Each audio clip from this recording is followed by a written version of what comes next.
You will hear a number of different recordings, and you will have to answer questions on what you hear. There will be time for you to read the instructions and questions, and you will have a chance to check your work. All the recordings will be played once only. The test is in 4 sections. Write all your answers in the listening question booklet. At the end of the real test, you will be given 10 minutes to transfer your answers to an answer sheet.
Now turn to Test 1, Section 1, on page 30. Test 1, Section 1. A woman wants to find out about a paragliding course. Listen to the conversation between the woman and the man and answer the questions. First, you have some time to look at questions 1 to 7.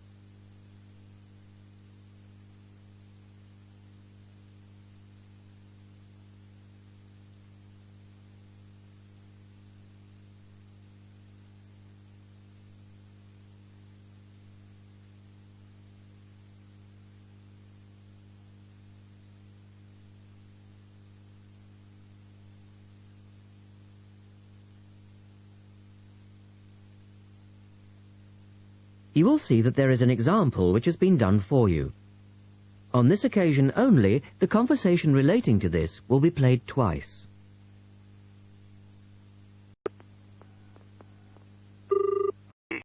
You've got that depending on... Is B, the 4-day begin. You should answer the questions as you listen, because you will not hear the recording a second time. Listen carefully and answer questions 1 to 7.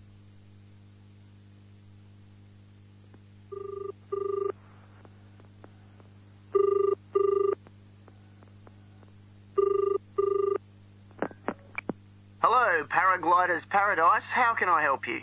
Oh, hi. I'm interested in doing a course in paragliding. Which course are you interested in? Well, I'm not sure. What's available? Well, we've got the introductory course, which lasts for 2 days. Okay. Or there's the 4-day beginner's course, which is what most people do first. I'd tend to recommend that one. And there's also the elementary pilot course, which takes 5 to 6 days, depending on conditions. We might try the beginner's course. What sort of prices are we looking at? The introductory is $190. The beginner's course, which is probably what you'd be looking at, is $320. No, sorry, $330. It's just gone up. and the pilot course is $430.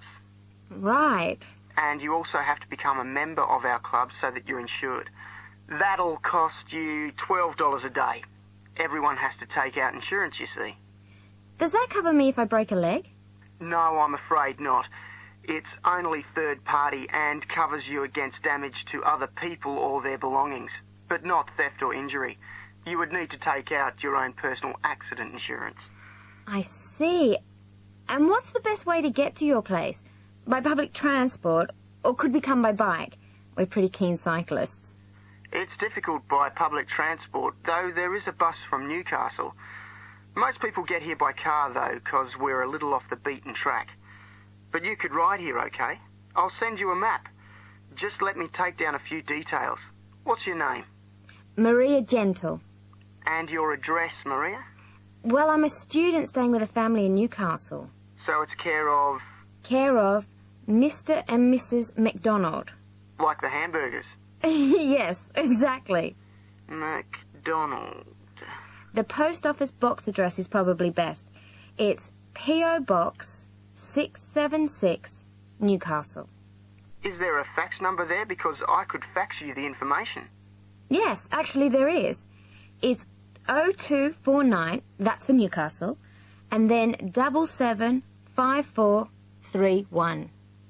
Okay, now if you decide to do one of our courses, you'll need to book in advance and to pay when you book. How would you be paying? By credit card, if that's okay.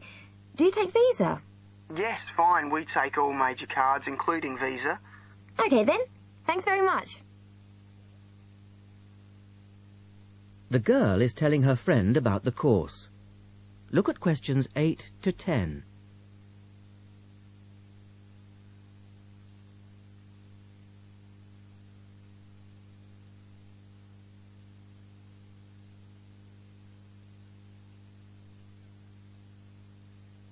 Now listen to their conversation and answer questions 8 to 10. Hi, Pauline. Hi, Maria. What's that you're reading? Just some information from a paragliding school. It looks really good fun. Do you fancy a go at paragliding? Sure. Do you have to buy lots of equipment and stuff? Not really. The school provides the equipment, but we'd have to take a few things along. Such as? Well, it says here, clothes, wear stout boots, so no sneakers or sandals, I suppose, and clothes suitable for an active day in the hills. Preferably a long-sleeve t-shirt. That's probably in case you land in the stinging nettles. It also says we should bring a packed lunch. We do not recommend soft drinks or flasks of coffee. Water is really the best thing to drink. We need to bring suntan lotion and something to protect your head from the sun. Okay, that sounds reasonable. And where would we stay? Well, look, they seem to operate a campsite too, because it says here that it's only $10 a day to pitch a tent. That'd be fine, wouldn't it? And that way we'd save quite a bit, because even a cheap hotel would cost money. Or perhaps we could stay in a bed and breakfast nearby. It gives a couple of names here we could ring. I think I might prefer that. Hotels and youth hostels would all be miles away from the farm, and I don't fancy a caravan. No, I agree. But let's take a tent and pray for good weather. Okay, let's do it. What about next weekend? No, I can't. I'm going on a geography field trip. And then it's the weekend before the exams, and I really do need to study. Okay then, let's make it the one after the exams. Fine. We'll need a break by then. Can you ring and let me know if you can find out some... That is the end of section 1. You now have half a minute to check your answers.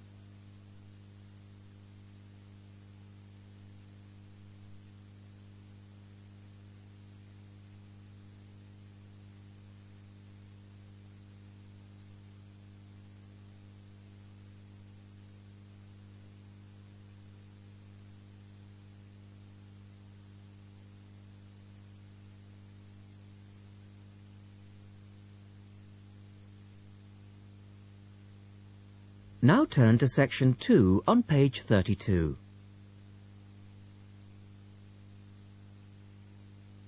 Test 1. Section 2.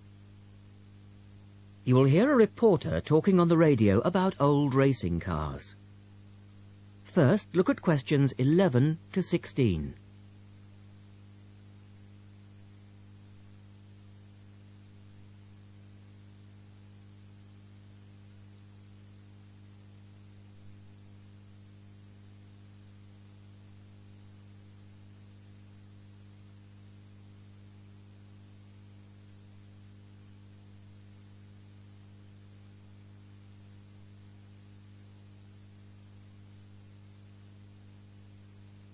As you listen to the first part of the talk, answer questions 11 to 16. The Goodwood Museum is currently celebrating some of the most extravagant types of car design in its Festival of Speed. Here's our reporter, Vincent Freed, who's on site to tell us about some of the cars on display. Well, here I am, standing in front of one of the most prestigious cars ever built, the Duesenberg. A fantastically expensive, luxurious car built in the early part of the 20th century and bearing all the glamorous qualities of the Jazz Age. How many were there? Well, only 473 Duesenberg J-types were ever built, and the model here is one of the rarest. Each had a short 125-inch chassis or framework, and the body was always in the form of an open two-seater. The technology behind the car's 6.9-litre engine was extraordinary. It featured capsules of mercury in the engines to absorb vibration and provide an incredibly smooth ride. In fact, these cars offered unparalleled performance. In an age when 160 kilometers per hour was considered very fast, the Duesenberg promised a top speed of 180 kilometers per hour and could do 140 kilometers per hour in second gear. Duesenberg, who designed the car, sold it as a frame and engine. This was typical of the age again, and many prestige manufacturers such as Rolls-Royce did exactly the same. Owners able to afford the hefty $9,000 price tag for the basic car would then commission a coachwork company to build a body tailored to their own individual requirements. The Duesenberg's great attraction for the driver was its instrument panel, which offered all the usual features, but also several others, including a stopwatch. It was the Duesenberg's technology that lay behind its success as a racing car, and they dominated the American racing scene in the 1920s, winning the Indianapolis Grand Prix in 1924, 25, and 27. Now look at questions 17 to 20.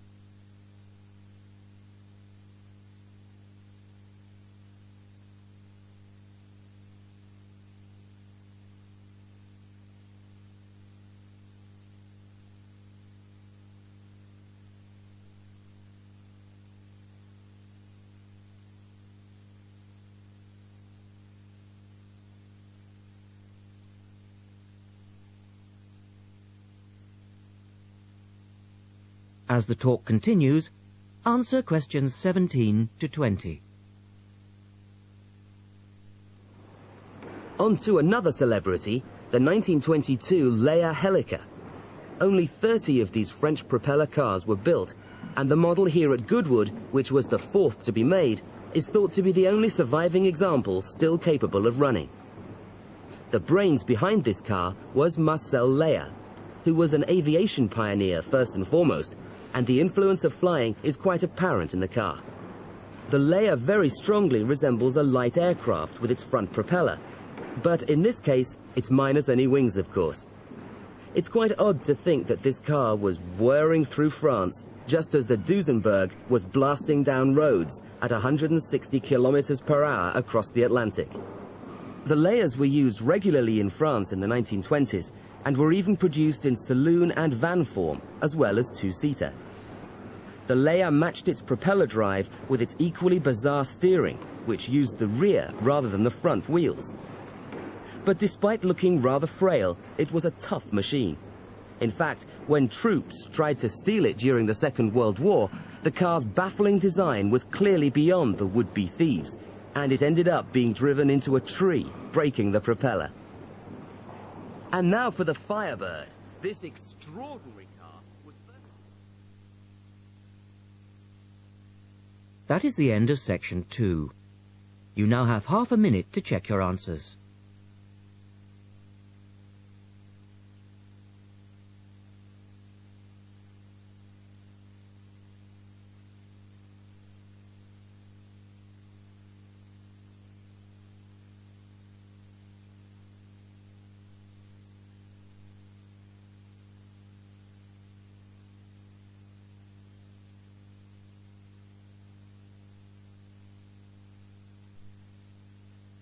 Now turn to section 3 on page 33.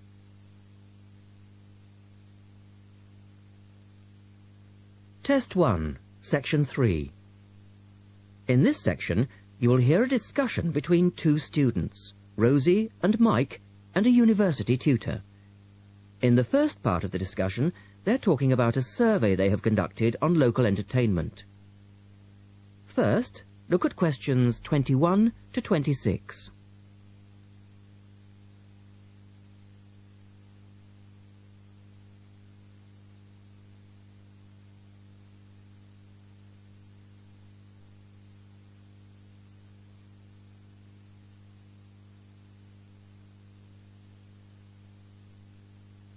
Now listen to the first part of the discussion and answer questions 21 to 26.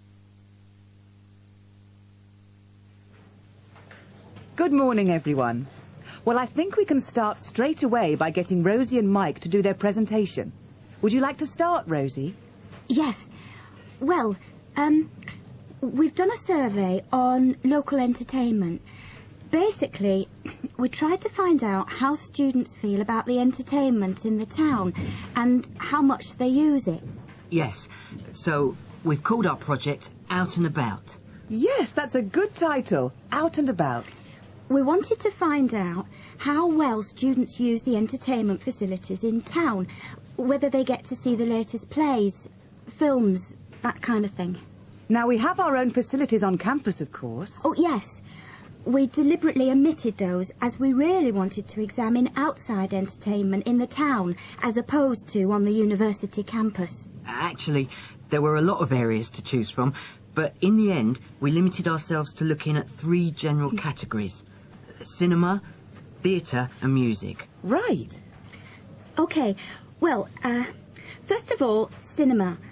In the town, there are 3 main places where you can see films. There's the new multi-screen cinema complex, the old park cinema, and a late-night Odeon.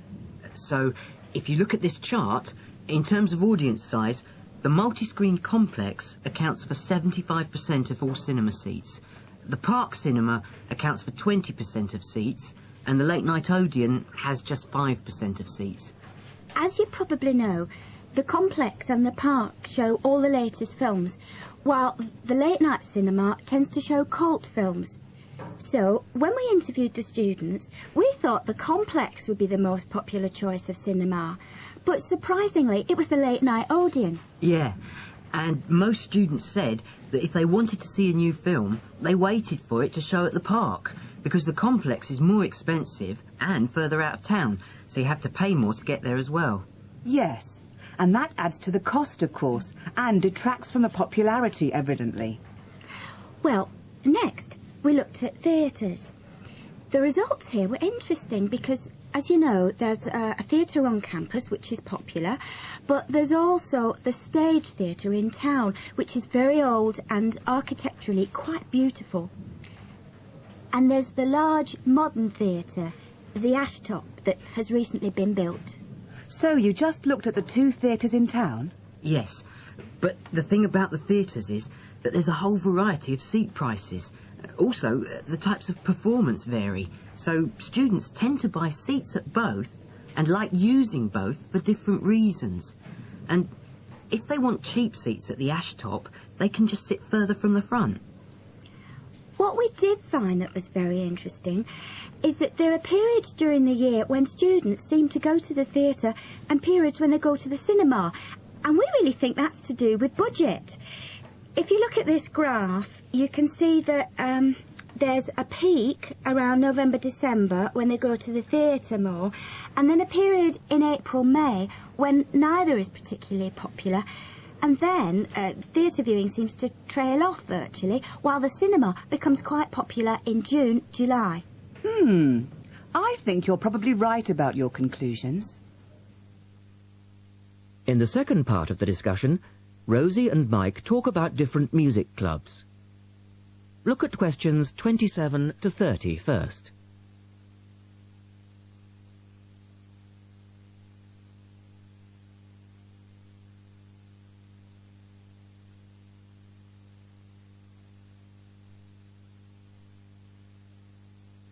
As you listen to the discussion, complete the chart about the different music clubs. Some answers have been done for you. Listen carefully and answer questions 27 to 30. Well, lastly, we looked at music, and this time we were really investigating the sort of small music clubs that offer things like folk, or specialise in local bands. So not musicals as such? That's right. We looked at 3 small music venues and we examined the quality of the entertainment and the venue and gave a ranking for these. A cross, meaning that the quality was poor, a tick, meaning it was okay, and 2 ticks for excellent. First of all, the Blues Club, which obviously specialises in blues music. This was a pretty small place and the seating was minimal, so we didn't give that a very good rating. No, we don't recommend that one, really. Then the Sansu, which plays a lot of South American music. It was a big place, very lively, good performers, so 2 ticks for that one. The Pier Hotel is a folk venue, a good place for local and up-and-coming folk artists to play. Not the best of venues, as it's in a basement and a bit dark, but the quality of the entertainment was reasonable and the lighting was very warm, so we felt it deserved an average rating. Now finally, there's the Bald Rock Cafe, which features big rock bands and is pretty popular with students, and we enjoyed ourselves there as well, so top marks for that one. And then, did you get any information from the students as to which of the clubs they preferred?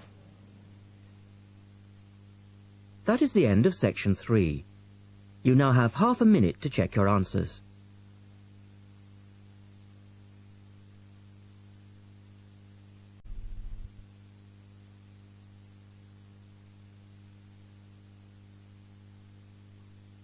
Cassette 1, side 2. Now turn to section 4 on page 35.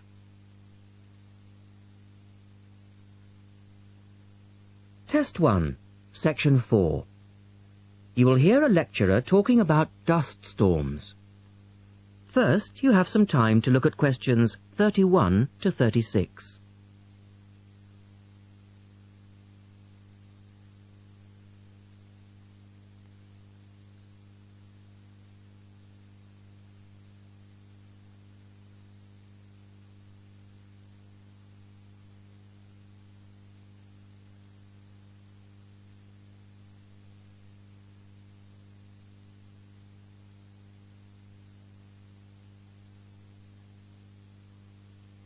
Now listen carefully and answer questions 31 to 36. In the last lecture, we looked at the adverse effects of desert dust on global climate. Today, we're going to examine more closely what causes dust storms and what other effects they can have. As you know, dust storms have always been a feature of desert climates, but what we want to focus on today is the extent to which human activity is causing them. And it's this trend that I want to look at, because it has wide-ranging implications. So, what are these human activities? Well, there are 2 main types that affect the wind erosion process, and thus the frequency of dust storms. There are activities that break up naturally wind-resistant surfaces, such as off-road vehicle use and construction. And there are those that remove protective vegetation cover from soils, for example, mainly farming and drainage. In many cases, the 2 effects occur simultaneously, which adds to the problem. Let's look at some real examples and see what I'm talking about. Perhaps the best known example of agricultural impact on desert dust is the creation of the USA's Dust Bowl in the 1930s. The dramatic rise in the number of dust storms during the latter part of that decade was the result of farmers mismanaging their land. In fact, choking dust storms became so commonplace that the decade became known as the Dirty Thirties. Researchers observed a similar but more prolonged increase in dustiness in West Africa between the 1960s and the 1980s, when the frequency of the storms rose to 80 a year, and the dust was so thick that visibility was reduced to 1,000 meters. This was a hazard to pilots and road users. In places like Arizona, the most dangerous dust clouds are those generated by dry thunderstorms. Here, this type of storm is so common that the problem inspired officials to develop an alert system to warn people of oncoming thunderstorms. When this dust is deposited, it causes all sorts of problems for machine operators. It can penetrate the smallest nooks and crannies and play havoc with the way things operate, because most of the dust is made up of quartz, which is very hard. Another example. The concentration of dust originating from the Sahara has risen steadily since the mid-1960s. This increase in wind erosion has coincided with a prolonged drought, which has gripped the Sahara's southern fringe. Drought is commonly associated with an increase in dust-raising activity, but it's actually caused by low rainfall, which results in vegetation dying off. In the second part, the speaker talks about the drying up of the Aral Sea. Look at questions 37 to 40 and complete the flowchart. One of the foremost examples of modern human-induced environmental degradation is the drying up of the Aral Sea in Central Asia. Its ecological demise dates from the 1950s, when intensive irrigation began in the then Central Asian republics of the USSR. This produced a dramatic decline in the volume of water entering the sea from its two major tributaries. In 1960, the Aral Sea was the fourth largest lake in the world, but since that time it has lost 2/3 of its volume. Its surface area has halved, and its water level has dropped by more than 216 meters. A knock-on effect of this ecological disaster has been the release of significant new sources of wind-blown material as the water level has dropped. And the problems don't stop there. The salinity of the lake has increased so that it is now virtually the same as seawater. This means that the material that is blown from the dry bed of the Aral Sea is highly saline. Scientists believe it is adversely affecting crops around the sea because salts are toxic to plants. This shows that dust storms have numerous consequences beyond their effects on climate, both for the workings of environmental systems and for people living in drylands. That is the end of section 4. You now have half a minute to check your answers.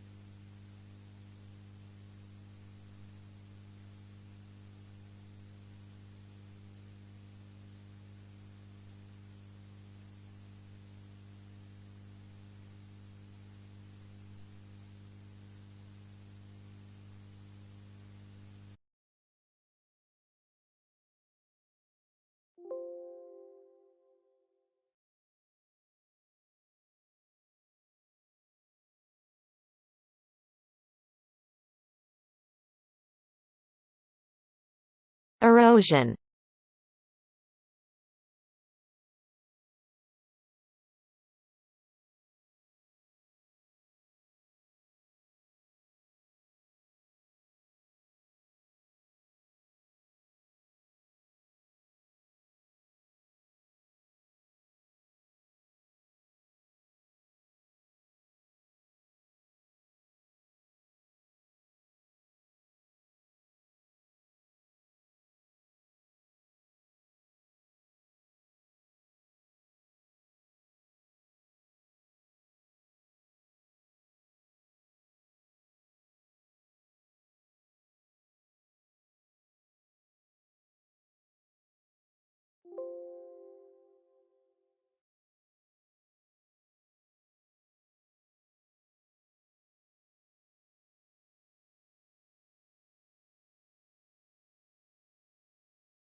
operate, operate.